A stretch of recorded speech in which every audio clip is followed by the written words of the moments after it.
बच्चों, आज हम पढ़ेंगे बिंदु आवेश के कारण विद्युत क्षेत्र की तीव्रता, electric field due two point charge. पिछली वीडियो में हमने पढ़ा विद्युत क्षेत्र रेखाओं के गुणों के बारे में और विद्युत क्षेत्र रेखाओं के बारे में। तो पिछले वीडियो के टॉपिक पर कुछ क्वेश्चन पूछे बच्चों ने, जिनमें से कई क्वेश्चन ऐसे थे जो आगे जिनके आंसर आपको आगे के वीडियो में मिल जाएंगे। एक क्वेश्चन ऐसा है जो अभी बताना पड़ेगा। क्वेश्चन ये है कि पिछले वीडियो में एक गुण पढ़ा हमने, एक प्रॉपर्टी थी इलेक्ट्रिक फील्ड लाइंस की कि विद्युत क्षेत्र रेखाएं सदैव धनात्मक आवेश से बाहर आती हैं। इलेक्ट्रिक फील्ड लाइन कहाँ से बाहर आती है? पॉजिटिव चार्ज से।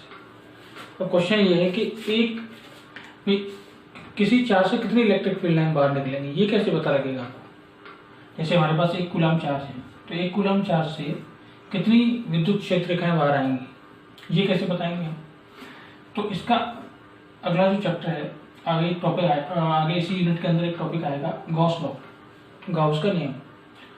उस गाउस के नियम में इस क्वेश्चन का आंसर मिलता है, क्योंकि वहां एक फॉर्मूला पढ़ते हैं हम, phi equal to Q upon epsilon naught. अब क्योंकि अभी तो आप जानते नहीं फाई क्या है, वैसे इलेक्ट्रिक फ्लक्स है, विद्युत क्षेत्र रेखाओं की संख्या को ही फ्लक्स कहते हैं। तो फाई की जो वैल्यू है वो इस तरीके से निकाल सकते हैं। अगर आपके पास एक कूलम चार्ज है, कितनी इलेक्ट्रिक फील्ड लाइन उससे उत्पन्न होगी, तो हम कैसे निकालेंगे? क्यू की वैल्यू कितनी है? 1 upon epsilon naught. Epsilon not की वैल्यू आप जानते हो, तो कितना आएगा? 1 अपॉन 8.85 इंटू 10⁻²। इसे ऊपर ले जाओ, जो भी आएगा वो आंसर वो विद्युत क्षेत्र रेखाओं की संख्या होगी एक कूलम चार्ज के कारण। समझ में आ गया? अब हम पढ़ेंगे आज का टॉपिक बिंदु आवेश के कारण विद्युत क्षेत्र की तीव्रता। अगर आपको इसके पहले के टॉपिक पढ़ने हो तो पिछले वीडियो देख लें। चैप्टर स्टार्टिंग से पढ़ना हो तो आप फर्स्ट वीडियो से देखना स्टार्ट करना। सभी वीडियो के लिंक आपको नीचे मिल जाएंगे। अब स्टार्ट करते हैं। बिंदु आवेश के कारण विद्युत क्षेत्र की तीव्रता किस तरह से निकालेंगे, देखो। मान लो हमारे पास ये कोई चार्ज है Q, इसको कैपिटल Q ले लेते हैं। ये कैपिटल Q चार्ज अपने चारों तरफ क्या बना रहा है? इलेक्ट्रिक फील्ड, इस तरह से। ये क्या है इसका? इलेक्ट्रिक फील्ड, विद्युत क्षेत्र।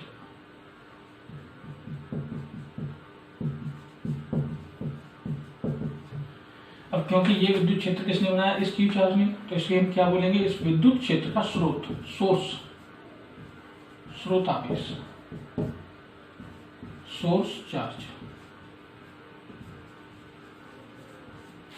इस इलेक्ट्रिक फील्ड में इस Q चार्ज से जो स्रोत आवेश है, इससे r डिस्टेंस पर,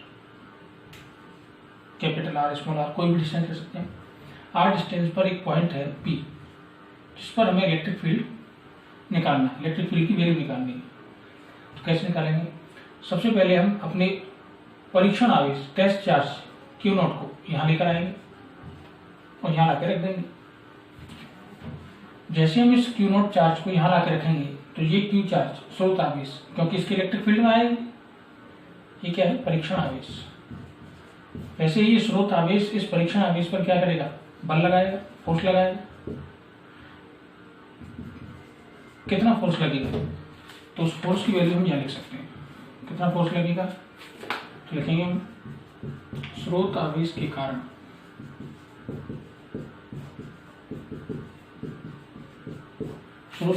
कारण परीक्षण आवेश पर बल।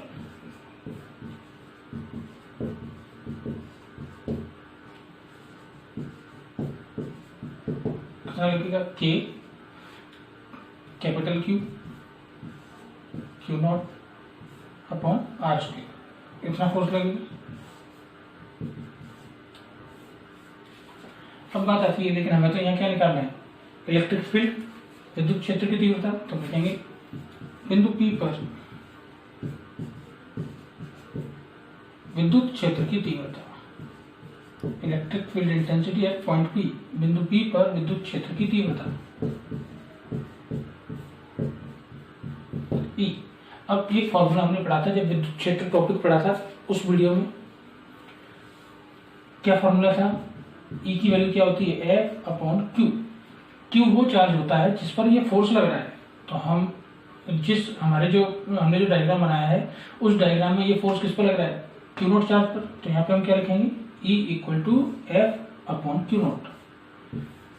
अब ये जो एफ है इसकी वैल्यू हम निकाल चुके हैं इक्वेशन 1 में, तो इस एफ की वैल्यू को क्या करेंगे, यहाँ रख देंगे। तो लिखेंगे एफ का मान रखने पर, put value of F in that equation, F का मान रखने पर रखेंगे।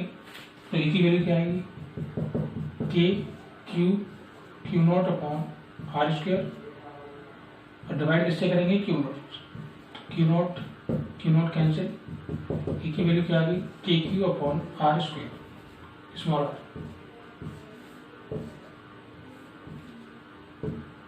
इक्वेशन 2 समझ में आ गया। तो ये जो विद्युत क्षेत्र की तीव्रता है किसी भी आवेश के कारण, वो किस पर निर्भर कर रही है, किस पर डिपेंड है, तो आंसर है उस आवेश के परिमाण पर।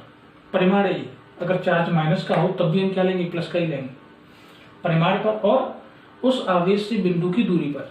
जैसे इस आवेश से बिंदु की दूरी कितनी है, आर, तो आर पर ई, यहाँ लिख देता हूँ, ई डायरेक्टली प्रोपोर्शनल है क्यू के और इनवर्सली प्रोपोर्शनल है आर स्क्वायर के।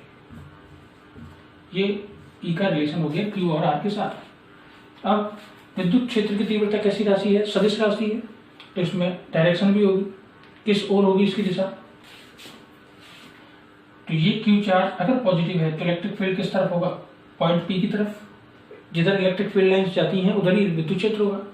तो क्यू चार्ज अगर पॉजिटिव है, धनात्मक आवेश है, तो विद्युत क्षेत्र की दिशा किस तरफ होगी, बिंदु की ओर। जैसे ये पी है तो इस तरफ, अगर पी यहाँ होता तो इस तरफ, पी यहाँ होता तो इस तरफ, समझ में आ रहा है, बाहर की ओर, अगर पॉजिटिव चार्ज है तो। अगर चार्ज नेगेटिव होता तो डायरेक्शन होती पी से चार्ज की तरफ, इस तरफ। अगर पॉइंट पी यहाँ होता तो इस तरफ होती, पी पॉइंट यहाँ होता तो इस तरफ होती। समझ में आ गया आपको। तो विद्युत क्षेत्र की दिशा हम किस तरह से निकालेंगे, अभी हमने जो डायग्राम बनाया उसकी बात करते हैं। अगर ये धनात्मक होता तो दिशा किस तरफ होती, इस तरफ होती। ऋणात्मक होता तो किस तरफ होती, इस तरफ होती। दोनों ही केस में दिशा किधर आ रही है, आर की डायरेक्शन में। समझ में आ गया आपको। तो हम यहाँ पे क्या लिखेंगे, सदिश रूप में लिखेंगे। तब सदिश रूप में ई वेक्टर इक्वल है के क्यू बाई आर स्क्वायर। यहाँ पे क्या आएगा, आर कैप का मतलब स्मॉल आर की डायरेक्शन में। समझ में आ गया आपको। तो ये है बिंदु आवेश के कारण विद्युत क्षेत्र की तीव्रता। इसका स्क्रीनशॉट दे लो।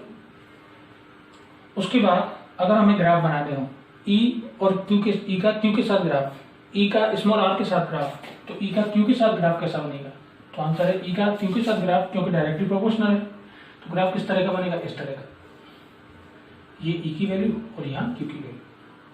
अगर इसके साथ ग्राफ बनाएंगे तो ग्राफ कैसा बनेगा, यहाँ ई की वैल्यू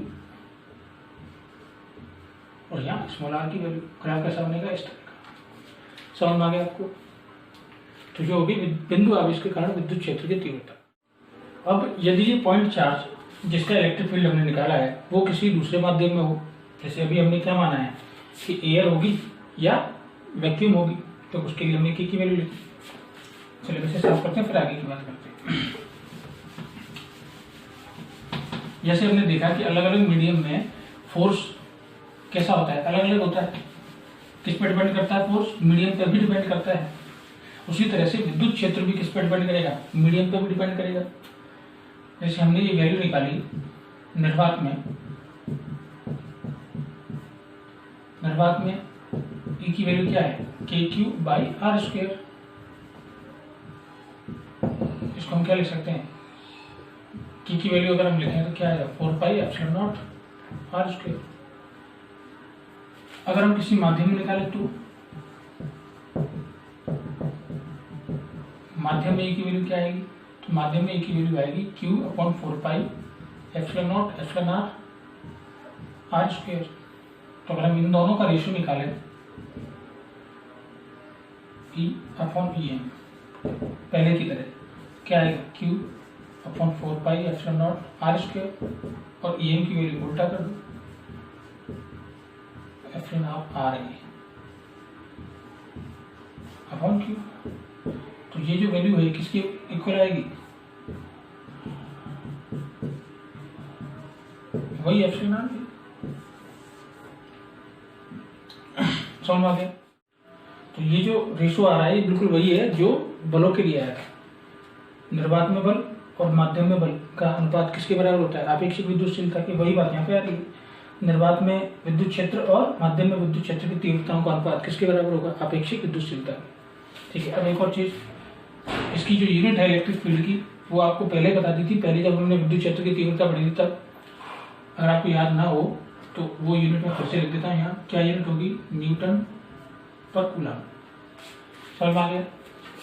अब एक और चीज, यूनिट एक और आएगी इसकी वोल्ट पर मीटर, लेकिन वो थर्ड चैप्टर पढ़ने के बाद आएगी।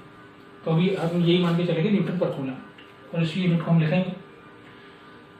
अब कुछ ऐसे विद्युत क्षेत्र हैं जो डेली लाइफ में हमें पता होनी चाहिए। कुछ ऐसी चीजें हैं जिनके विद्युत क्षेत्र के मान हमको पता होने चाहिए। जैसे वायुमंडल में कितना विद्युत क्षेत्र है।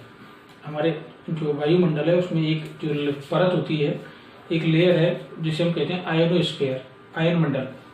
उस आयन मंडल में वायु के कण कौन सी अवस्था में है? आयनित अवस्था में। कैसे होते हैं वो आयनित?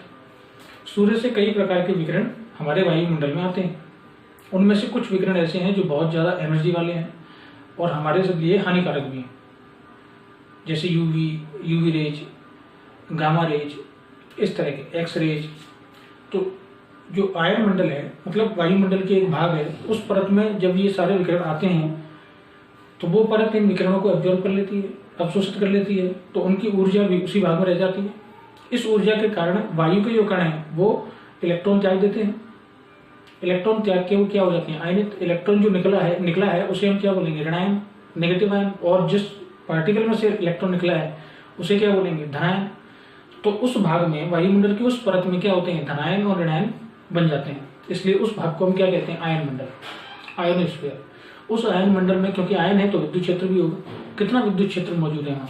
तो आंसर है आयन मंडल में या वायुमंडल में विद्युत क्षेत्र की तीव्रता का मान है 100 न्यूटन पर कूलम। ये किसमें है? वायुमंडल का विद्युत क्षेत्र, वायुमंडलीय। इसी तरह से जो हमारी घरेलू बिजली के तार आते हैं, इनके चारों तरफ भी, क्योंकि उनमें आवेश प्रवाहित हो रहा है, तो उनके चारों ओर कितना विद्युत क्षेत्र उत्पन्न होता है? तो घरेलू बिजली के तारों में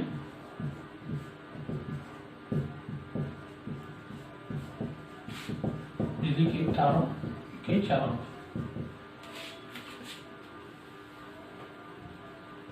तारों के कान में से की वैल्यू क्या होगी? तो आंसर है 300 न्यूटन पर कूलम। इसी तरह से अलग अलग चीजों के लिए इसकी वैल्यू अलग अलग आएगी। इसी तरह से हमारी जो वायु है ये कितने विद्युत क्षेत्र को सहन कर सकती है? कितने विद्युत क्षेत्र के लिए ये कुचालक की तरह व्यवहार करेगी?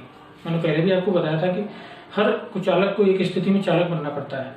तो हमारी जो वायु है ये कितने विद्युत क्षेत्र तक अपने आप को कुचालक बनाए रखेगी? तो उस विद्युत क्षेत्र का नाम है, वो उस विद्युत क्षेत्र का मान है 3 × 10⁻⁶ न्यूटन पर कूलम। इसे क्या कहते हैं? वायु का भंजक विद्युत क्षेत्र, वायु का भंजक विद्युत क्षेत्र।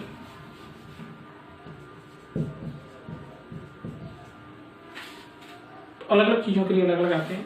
समझ में आ गया आपको ये कि बिंदु आवेश के कारण विद्युत क्षेत्र कैसे निकालना है? किसी मीडियम में निकालें, वायु में निकालें, निर्वात में निकालें, या फिर किसी अन्य माध्यम में निकालें, तो मान कैसे आएगा? यूनिट क्या है न्यूटन पर कूलम में? डायरेक्शन किधर होगी? आर की डायरेक्शन में, मतलब आवेश और बिंदु को मिलाने वाली रेखा के अनुदिश, या तो अनुदिश बाहर की तरफ होगी या अनुदिश अंदर की ओर होगी। डेली लाइफ में जो कुछ विद्युत क्षेत्र होते हैं उनके मान भी मैंने आपको बता दी, जैसे वायुमंडल में 100 न्यूटन पर कूलम, घरेलू बिजली के तारों के आसपास 300 न्यूटन पर कूलम, वायु का भंजक विद्युत क्षेत्र 3 × 10⁻⁶ न्यूटन पर कूलम। समझ में आ गया? अब इसके आगे का जो टॉपिक है वो पढ़ेंगे हम अगले वीडियो में।